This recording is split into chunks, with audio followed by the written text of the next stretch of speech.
আর একটা সোডা খালে পাবাত বাইক কছিল কেউ বব্বু জামাই দোসারা দুরুস কুরো মুসারা ইন আছে না রোয়া পড়া আছে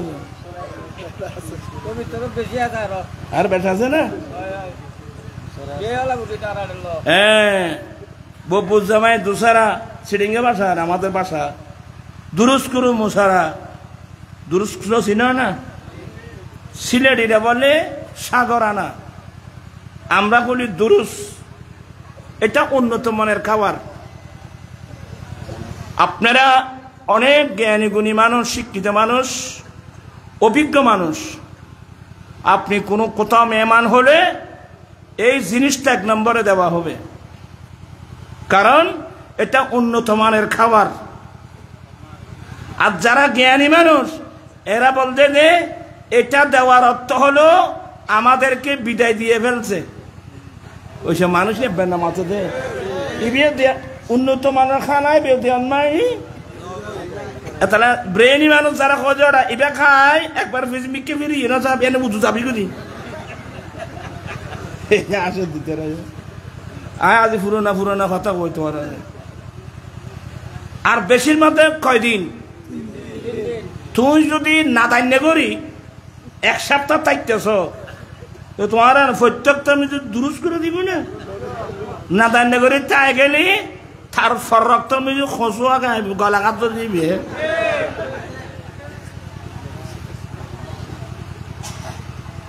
একটু কিছু কথাবার্তা বলছি সামাজিক কিছু উন্নত মানের মেহমানদারি একদিন এক রাত বেশির মধ্যে কয়দিন এই মশলাগুলো মনে থাকবে তো একজন ইহুদি আমার নবীর দরবারের মেহমান হলো এগুলোর দায়িত্ব ছিল হযরত সাইয়েদনা বেলাল রাদিয়াল্লাহু তাআলা আনহুর দায়িত্ব ছিল কত বড় ভাগ্যবান হযরত সাইয়েদনা বেলাল রাদিয়াল্লাহু তাআলা আনহু আফ্রিকায় বাড়ি পৃথিবীতে যাদের কোনো দাম নাই নেগ্রো কালো বর্ণের মানুষ বর্তমান যে রাষ্ট্রের নাম ইউটোপিয়া কালো মানুষের এক সময় একটা সময় ছিল পৃথিবীতে কালো মানুষের কোনো দাম আরে বাবা এখন সারা বিশ্বে আমেরিকা নেতৃত্ব দিচ্ছে আর আমেরিকা ওরা নিজেদেরকে পৃথিবীতে সভ্য জাতি দাবি করছে আর যারা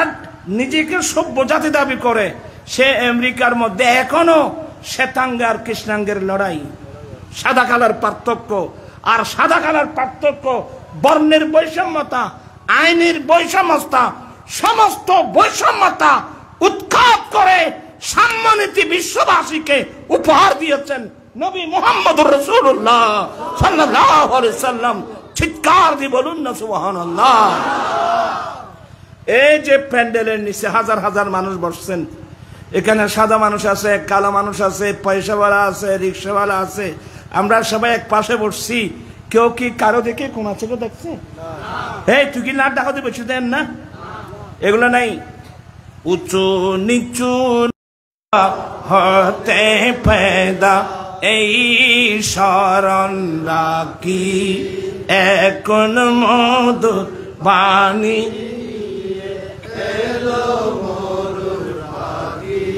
আর আমি এখানে কিছু অপ্রিয় কথা বলবো এটা আর বাইতার আছো তো আমি কিছু অপ্রিয় কথা বলবো আজকাল একটা নতুন জিনিস মুসলমান সমাজে ঢুকে গেছে এটার নাম ভিআইপি কইছে না মাঠে ভিআইপি এটা আমি আরফাতের মাঠে দেখলাম গাড়ির পিছনে লেখা ভিআই এন দোলাই দিলাম দেয়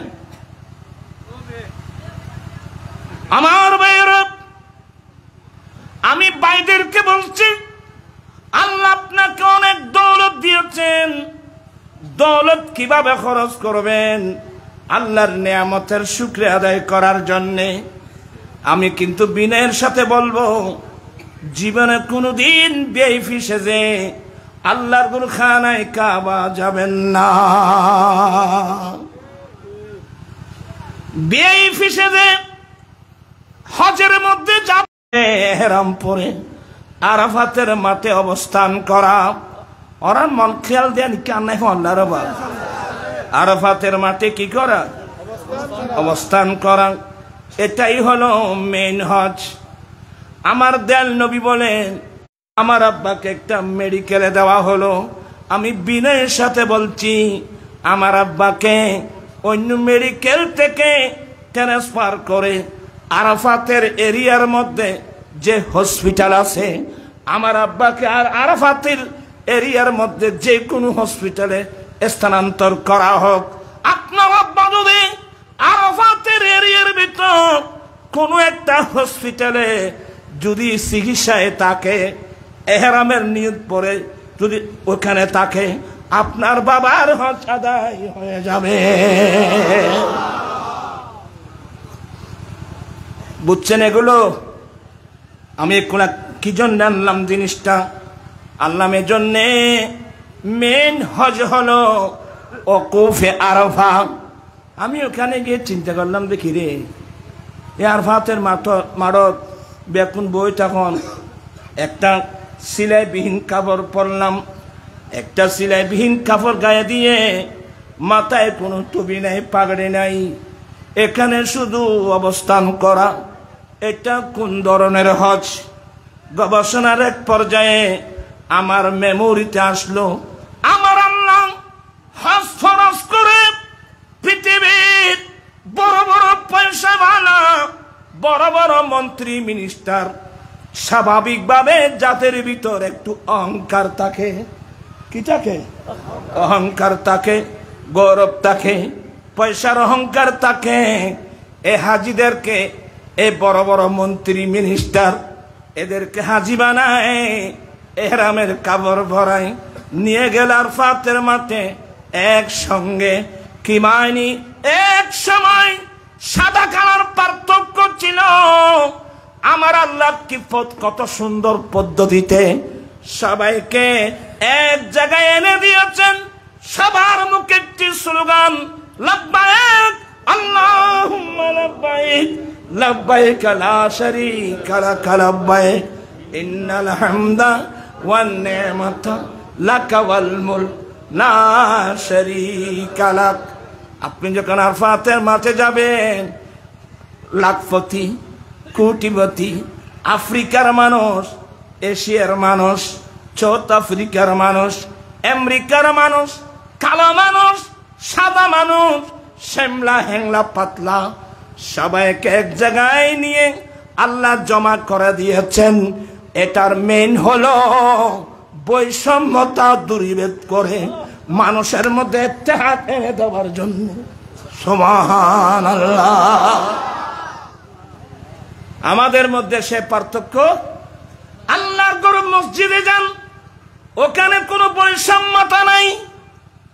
নামাজে যান, বৈষম্যতা নাই। রোজায় যান, বৈষম্যতা নাই।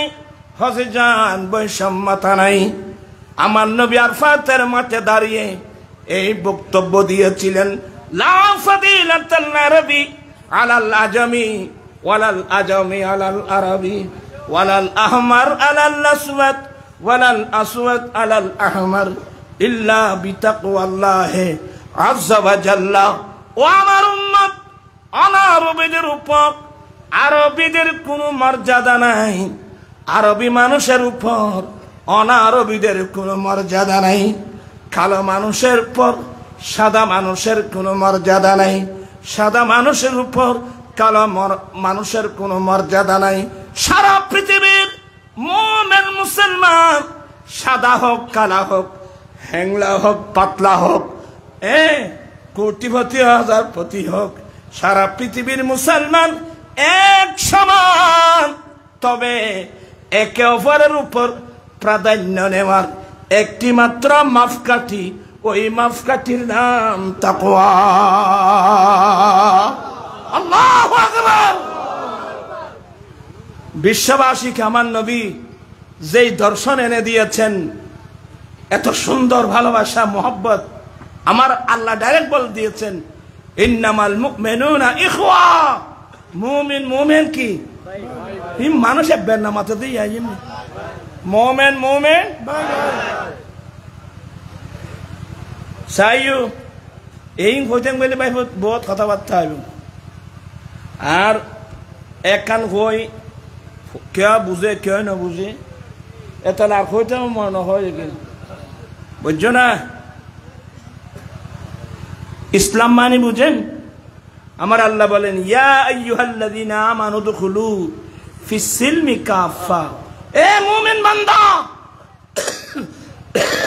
আলহামদুলিল্লাহ তোমরা পরিপূর্ণভাবে পূর্ণাঙ্গ রূপে ইসলাম ধর্মের ভিতর ঢুকে যাও আদান ইকে আদান ওইখানে নুস নুস হয় না অর্ধেক এদিকে অর্ধেক এদিকে হ্যাঁ উনুস কয় তোরা না জানো তুই আয় আরবি না জানো দিনে নুস কয় সংক্ষেপে নুস নিঃসত্য নুস হয় রে বাদি এ মুমিন বান্দা তোমরা পরিপূর্ণভাবে ইসলামের মধ্যে কি এছাড়া না মাথায় না পারে বহুত দুঃখ আছে বাদি ডর করি হোক কোথায় আচ্ছা ইসলাম শব্দের অর্থ কি চাই খন সত্য চাই এই নেনে মানুষ শূন্য জগতা ইনে রে আল ইসলাম গর্দন নেহাদত বাতাব ইসলাম শব্দের অর্থ হলো আল্লাহ আল্লাহ রাসূলের কানুনের সামনে আত্মসমর্পণ করা এখানে আমার নফসানিয়ত চলবে না এখানে আমার যুক্তি চলবে না এখানে আমার নফসানিয়ত চলবে না আল ইসলাম গর্দন নিহাদান বাতাব ইসলাম শব্দের অর্থ হলো একেবারে আত্মসমর্পণ করা কি করা এনে মুসলমান হই যে না আল্লাহ আল্লাহ রাসূলের কানুনের সামনে আত্মসমর্পণ করলাম এমনকি আমরা কয়জন আছি না না একটা নতলা বেহুত আছি কজন মোটেও নেই আল্লাহ আল্লাহ রসুলের কানুনের সামনে যদি আমরা আত্মসমর্পণ করতাম সুদ এখানে কোনোদিন আসতে পারতো না যৌতুক কোনোদিন আসতে পারতো না মহিলারা জীবনে কোনোদিন বেপরদা চলতে পারতো না আমি এগুলো বললে আপনারা মনে কষ্ট পাবেন কষ্ট পেলে আমাকে বলতে হয় আমার ভাইয়েরা যেদিন আমরা কলমা পড়ে